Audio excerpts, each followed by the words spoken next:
नमस्कार दोस्तों, आपका हमारे YouTube चैनल धार्मिक कथाएं और कहानियाँ में स्वागत है।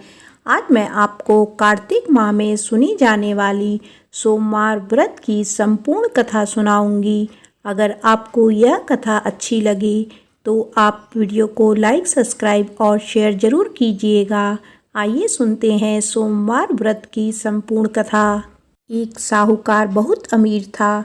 उसके पास धन की कोई कमी नहीं थी। साहूकार के पास सभी सुख और ऐश्वर्य के साधन थे, किंतु उसको एक ही दुख था कि उसके कोई औलाद नहीं थी। दिन रात वह इसी चिंता में लगा रहता और वह पुत्र पाने के लिए हर सोमवार को भगवान चंद्रदेव व शिव जी की पूजा करता व व्रत रखता था। साहूकार के भोलेनाथ के प्रति ऐसी भक्ति देखकर एक बार माँ पार्वती जी ने शिव जी से कहा, हे नाथ, ये साहूकार आपका अनन्य भक्त है और सदैव ही आपका व्रत और पूजा भक्ति भाव से किया करता है। आप कृपया करके इसकी मनोकामना पूर्ण कर दें। पार्वती जी के ऐसे वचन सुनकर भोलेनाथ ने माँ गौरी से कहा, हे पार्वती, यह संसार एक कर्म क्षेत्र है। यहाँ जो भी जैसा कार्य करता है उसे वैसा ही फल मिलता है, अर्थात जैसा कार्य मनुष्य करता है वैसे ही परिणाम भोगता है। किंतु माता पार्वती आग्रह पूर्वक बोली, हे महादेव, यह आपका अनन्य भक्त है। यदि इसको कोई भी दुख हो तो आपको इसे अवश्य दूर करना चाहिए। यदि आप अपने भक्तों की मनोकामनाएं पूरी नहीं करेंगे तो क्यों कोई मनुष्य आपकी भक्ति, सेवा व पूजा करेंगे। पार्वती जी के इस आग्रह को सुनकर शिवजी ने कहा, हे शिवे, इस साहूकार के कोई पुत्र नहीं है। इसी कारण यह दिन रात चिंतित व दुखी रहता है। इसके भाग्य में संतान न होने पर भी मैं इसे पुत्र प्राप्ति के लिए वरदान देता हूँ, किंतु इसका पुत्र केवल 12 वर्ष तक ही जीवित रह सकता है। इसके बाद वह मर जाएगा। इससे अधिक मैं इस साहूकार के लिए कुछ नहीं कर सकता। यह सब बातें साहूकार सुन रहा था। उसे यह सारी बातें सुनकर ना कोई खुशी हुई और ना ही कोई दुख। वह पूर्वत शिव जी की पूजा व व्रत करता रहा। कुछ समय पश्चात साहूकार की पत्नी गर्भवती हो गई और 10वें महीने में उसने एक बहुत ही सुंदर पुत्र को जन्म दिया। साहूकार के घर में बहुत खुशियां मनाई गई, किंतु साहूकार अपने पुत्र की 12 वर्ष की उम्र जानकर कोई खुशी प्रकट नहीं की और इस संबंध में किसी को कोई भेद भी नहीं बताया। वह बालक धीरे धीरे बड़ा होने लगा। जब वह बालक 11 साल का हो गया तो बालक की माता ने साहूकार से उसके विवाह के लिए कहा, किंतु साहूकार ने कहा कि मैं इसे काशी जी पढ़ने भेजूंगा। साहूकार ने अपने साले को बुलाकर कहा कि तुम इस बालक को काशी पढ़ाने ले जाओ और इसे विधिवत शिक्षा ग्रहण कराओ। साहूकार ने उसको बहुत सा धन देकर कहा कि रास्ते में जहाँ कहीं भी ठहरो वहाँ यज्ञ और ब्राह्मणों को भोजन कराते जाना। इस प्रकार वह दोनों मामा भांजे रास्ते में यज्ञ करते, दान देते और ब्राह्मणों को भोजन कराते जा रहे थे। रास्ते में एक शहर पड़ा। उस शहर में राजा की कन्या का विवाह था। एक अन्य राजा का लड़का बारात लेकर आया था, लेकिन वह एक आंख से काना था। लड़के के पिता को इस बात की चिंता थी कि वर को देखकर कन्या के माता पिता विवाह में किसी प्रकार की अड़चन न डाले। इसी कारण जब उन्होंने साहूकार के अति सुंदर बेटे को देखा तो उसके मन में विचार आया कि क्यों ना इस लड़के से विवाह का कार्य पूर्ण करा लिया जाए। यह विचार कर उसने लड़के और उसके मामा से कहा कि यदि आप फेरी व कन्यादान का कार्य पूर्ण करा देंगे तो आपकी बड़ी कृपा होगी और हम आपको बहुत सारा धन देंगे। साहूकार के लड़के और उसके मामा ने इस बात को स्वीकार कर लिया। विवाह का काम भली प्रकार से पूरा हो गया।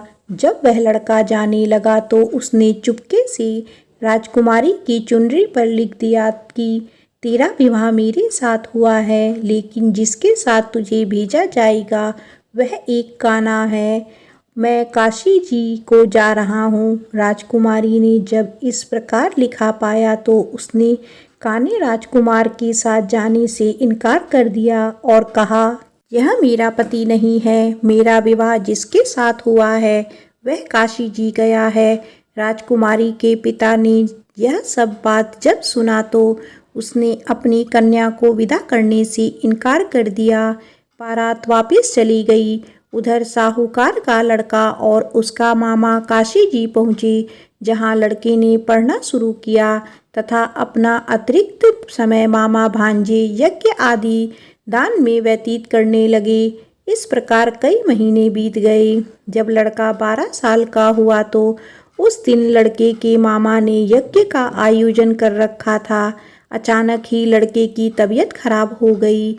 लड़के के मामा ने कहा कि अंदर जाकर सो जाओ। लड़का अंदर जाकर सो गया।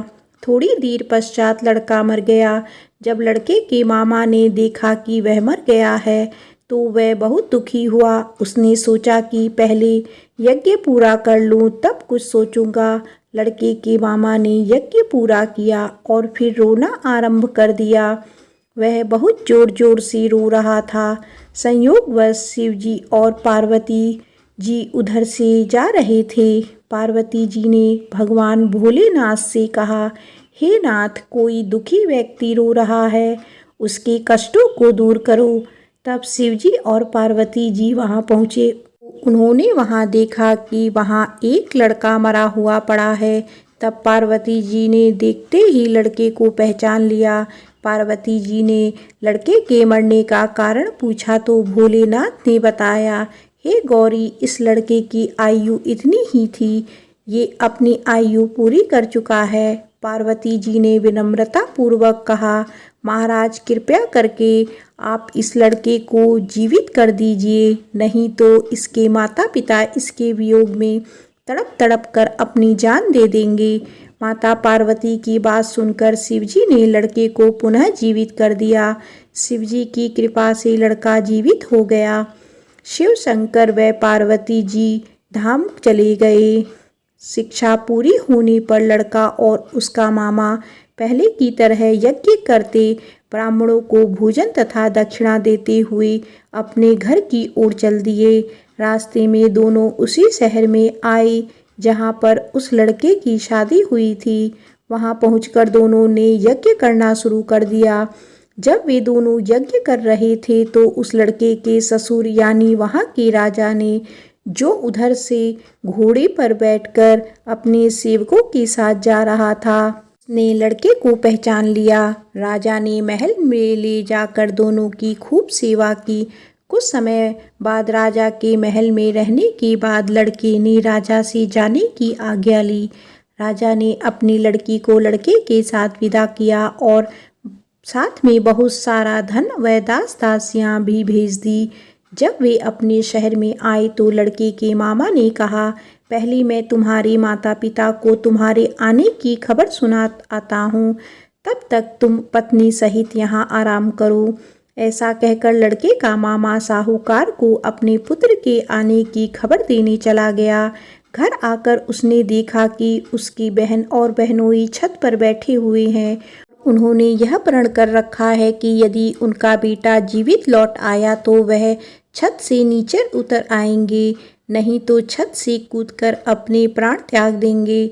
इसके लड़के के मामा ने जब यह समाचार उन्हें सुनाया कि उनका लड़का जीवित लौट आया है तो उन्हें विश्वास नहीं हुआ। तब लड़के के मामा ने शपथ खाकर कहा कि आपका पुत्र अपनी स्त्री और बहुत से धन और दास दासियों सहित घर आया है। तब साहूकार और उसकी पत्नी छत से नीचे उतर आए तथा प्रसन्नता के साथ अपने बेटे और बहू का स्वागत किया। सभी प्रसन्नता के साथ रहने लगे। इस प्रकार भक्ति भाव से जो भी प्राणी सोमवार के व्रत का पालन करता है तथा प्रेम पूर्वक इस कथा को सुनता या पढ़ता है तो उसके सभी कष्ट दूर होते हैं, सभी मनोकामनाएं पूर्ण होती हैं और इस लोक में सभी सुख सुविधाओं को भोग कर अंत में उसे शिवलोक की प्राप्ति होती है। इस प्रकार सोमवार के व्रत को 16 सोमवार तक करें, फिर उद्यापन करें। इस व्रत के प्रभाव से मानव को सभी प्रकार के सुखों की प्राप्ति होती है। बोलो उमापति शंकर भगवान की जय, माता पार्वती की जय।